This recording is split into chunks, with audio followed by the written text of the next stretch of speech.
अत्यधिक अपराध बन जाने पर इसी जन्म में उसको दंड प्रारूप, जैसे महत अपराध बन जाए तो आयु क्षीण हो जाएगी और उसकी अकाल मृत्यु का योग बन जाएगा। साधु अवज्ञा तुरत भवानी, कर कल्याण अखिल के हानि। छोटे मोटे अपराध तो ठीक है, लेकिन अगर महत अपराध बन जाए तो तत्काल लागू हो जाएगा। नहीं, अत्यंत दुष्ट को गोली मार दी जाती है, न्यायालय तक पहुंचाने की बात पीछे होती है, पहले उसको गोली मारी जाती है।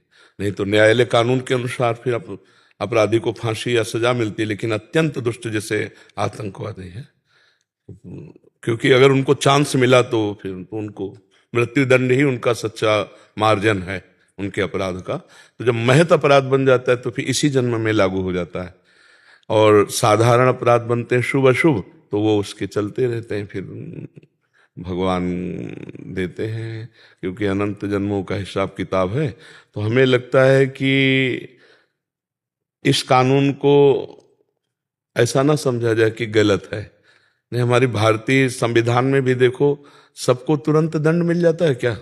10-10 वर्ष मुकदमा चलता रहता है, जबकि एक प्रदेश एक देश और अनंत ब्रह्मांडों का हिसाब किताब अगर एक जन्म के बाद, तो फिर कोई आश्चर्य की बात नहीं है। कभी कभी 20-20 वर्ष हो जाते हैं मुकदमा चलते हुए, फिर उसे सजा होती है। तो इसलिए ये भागवतिक जो कानून है उसे उसको इसी जन्म में अशांति, उद्विग्नता, भय, शोक, चिंता, मृत्यु, ये तो प्राप्त होते हैं। और परिणाम जो होता है वो फिर कई जन्मों तक, जैसे भीष्म जी कह रहे हैं मुझे 100 जन्म तक याद है, मैंने ऐसा कोई पाप नहीं किया, कि 6 महीना बाणों की शैया पर। तो फिर उदाहरण में भगवान ने आगे दिया कि आप एक राजा थे और आपने एक सर्प को झाड़ी पे डाला, कांटों पे, वो 6 दिन में तड़प तड़प के मरा, तो तुम्हें 6 महीना बाणों की शैया पर। तो मतलब हमारा हजारों सैकड़ों जन्मों का हिसाब किताब चल रहा है, पूरा रजिस्टर भरा हुआ है। अब रजिस्टर बढ़ाने नहीं आए, मिटाने आए हैं। हम ऐसा भजन करें भगवान का कि संचित कर्म भस्म हो जाए, और क्रियमाण जो नए हो रहे हैं वो पवित्र आचरण हो और भगवत समर्पित हो, तो वो निष्फल हो गए, वो हमें बांध नहीं पाएंगे। शुभ भी बंधन है, और जो हमारा प्रारब्ध है वो निष्प्रभावित हो जाए, कि हमको परास्त न कर पावे। तीनों प्रकार के कर्मों का शासन भगवान के भजन के द्वारा किया जा सकता है। संचित को भस्म, क्रियमाण को निष्फल, और प्रारब्ध को निष्प्रभावित। प्रभावित तब माने जब हमको रौंद के गिरा दे, भगवान से विमुख कर दे। तो भगवान से विमुख कर दे, इतना बड़े प्रारब्ध की सामर्थ्य अब नहीं रह गई। तो हम ऐसा भजन करें कि विध्वंस कर दे संचित कर्म को, और निष्फल कर दें क्रियमाण को, और निष्प्रभावित कर दें। हम भगवान के अंश हैं, हम भगवान सच्चिदानंद के अंश हैं, और मनुष्य जन्म यही करने के लिए मिला है, केवल भोगने के लिए नहीं मिला। केवल भोगने के लिए पशु योनियां हैं, देव योनियां हैं, मनुष्य योनि नए कर्म का। तो हम ऐसा भजन करें, ऐसा परोपकार करें, ऐसा परहित करें कि हमारा मंगल हो जाए। इसी जन्म में हम इन 3 कर्मों से मुक्त हो जाएं, क्रियमाण, प्रारब्ध और संचित। तीनों से हम त्रिगुणात्मिका माया से मुक्त होकर भगवान को प्राप्त हो। किसका प्रश्न था? हाँ प्रभु। तो ये भागवतिक और हमारे भारतीय कानून को भी देख लो, कहाँ तुरंत सब कुछ हिसाब किताब हो जाता है क्या? वर्षों लगते हैं। तो फिर तो भगवान का बहुत बड़ा दरबार है। पर ये जो बात बताई ना तत्काल, हाँ हमने देखा एक बदमाश जो है भाग कर आया था, जब हम शेनपुर में थे, बगीचे में बहुत बड़ा जंगल था, उसमें उसकी हालत ये थी 5 मिनट चैन से बैठ नहीं सकता। बत्तख रुका क्यों? बस मतलब भयभीत, अशांत, उद्विग्न, विषाद युक्त। तो ये कर्म का ही तो फल है ना, कि चैन नहीं है, शांति नहीं है, हर समय भय लगा, कहीं से भी कोई आ सकता है, पुलिस आ सकती है, या उसकी पार्टी में विरोध हो गया था, हमारी पार्टी का ही कोई हमें मार दे, बड़ा भय, बड़ा भय। तो मनुष्य जन्म मिला है निर्भय होने के लिए, निश्चिंत होने के लिए, निशोक होने के लिए। ये होगा भगवान की शरण में। भगवान की शरण में जो शभीत आया आवा शरणाई, रख्यों ताई प्राण की नहीं। भगवान कह रहे जैसे प्राणों की रक्षा हम अपने लोग करते हैं, ऐसे भगवान हमको अपने प्राणों की तरह रक्षा करते हैं, यदि हम भगवान की शरण में हो जाए।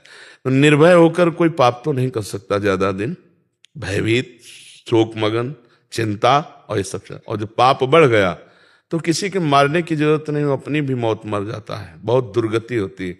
अवश्यमेव भोक्तव्यम कृतम कर्म शुभा अशुभम, शुभ अशुभ। ऐसा नहीं है कि कोई गलत करने वाला सजा बना रहे कि क्या श्रृंगार है, घर और परिवार सब सुसज्जित, ऐसा नहीं। मिटिया मेट होते हुए देखा है, और आप लोग भी देखते हो। थोड़े दिन चलता है, थोड़े दिन पुण्य जब तक रहेंगे ना तब तक चलेगा, इसके बाद मिटिया मेट हो जाएगा। मंदोदरी रावण की छाती कूट के ऐसी कहती कि प्रीतम जब तुम चलते थे तो धरती कांपती थी, और राम विमुख असहाल तुम्हारा, रहा न कोकुल रोवनिहारा। प्रत्यक्ष दिखा देते हैं भगवान, पाप कर्म करने वाला अंततो गत्वा विनाश को ही प्राप्त होता है। हाँ, तत्काल नहीं है, तत्काल नहीं है कि आपने किसी का कत्ल किया और आप तत्काल आपका गला काट दिया, ऐसा नहीं, ना हमारे कानून में है और ना भागवतिक कानून में है। समय, समय का इंतजार करो, अपने आप दंड मिल जाएगा, अपने आप दंड मिल जाएगा। तुम्हारा कर्म ही तुमको दंड देगा, तुम्हारा कर्म ही तुम्हें दंड दे देगा, कोई दूसरा दंड नहीं देता, कर्म ही देता है दंड। किसी की खोपड़ी में, तुम्हारी खोपड़ी में बैठ जाएगा, तुम्हारी खोपड़ी में बैठ के तुम्हारे हाथ से तुमको जहर खवा देगा, तुम्हारे हाथ से तुमको पंखे में लटका देगा, तुम्हारे हाथ से गोली शूट करवा देगा। कर्म बलवान है, इसलिए ऐसा ना मानना चाहिए कि बाद में देखा जाएगा, देखने लायक नहीं रहोगे, ऐसा दंड आता है देखने लायक नहीं रहो। सच्ची कहते हैं पाप से डरो, वो जब फलीभूत होता है ना तो अच्छे अच्छों के, हाँ, भगवत प्राप्त संतों के शरीर में भी प्रारब्ध अपना प्रभाव दिखाना चाहता है। रामकृष्ण परमहंस जी के गले में कैंसर, बड़े बड़े महापुरुषों के कर्म अवश्य भोगना पड़ता है। इसीलिए कोई ऐसा ना समझो कि हमने जो कर्म किया उसका फल नहीं मिलेगा। अगर कहीं डिलीट कर सकते हो तो एकमात्र भगवान का भजन है, दूसरा कोई उपाय नहीं। भजन से ऐसा होता है, अगर ऐसा ना होता तो कोई जीवन मुक्त होता ही नहीं, कोई भगवान को प्राप्त ही नहीं कर पाता, सब कर्म भोग में फंसे रहते। भगवान के नाम में इतनी सामर्थ्य है, मिटा देंगे आपके संचित कर्म को, मिटा देंगे, पक्का मिटा देंगे। बहुत बड़ा गोदाम जमा है संचित कर्म का। इसलिए नाम, भगवान का नाम जितना जप लो। इस बात को मत देखो कि वो पापी बहुत सुखी है, वो बहुत गाड़ियां और बहुत रुपया पैसा सब मिट्टी में मिल जाएगा। अब आप अविनाशी हैं नहीं कि आप देख सको, शरीर विनाशी है, दृष्टि प्राकृतिक है, नहीं, बिल्कुल मिट्टिया मेट दिखाई देता है।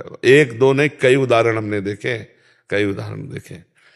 इसी जन्म में जहां ताज बांध करके चलते थे, दुखिया को न सताइए दुखिया देगा रोए, और जब दुखिया के मुखिया सुने तब तेरी गति का, मिट्टी में मिल गए।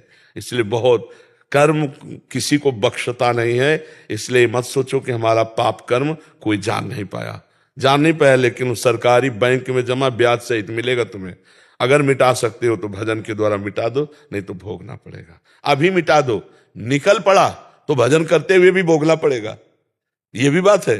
पूर्व का जैसे बाण छूट गया, वो तो लगेगा कि जो तूड़ीर में उसे भस्म कर सकते हो, तो जो संचित कर्म है वो तो भस्म हो जाएंगे, लेकिन जो प्रारब्ध बन के आ गया, अगर भजन में चित्त लगाए तो प्रभाव कम रहेगा, पर शरीर में रहेगा उसका प्रभाव। आप समझ पाए?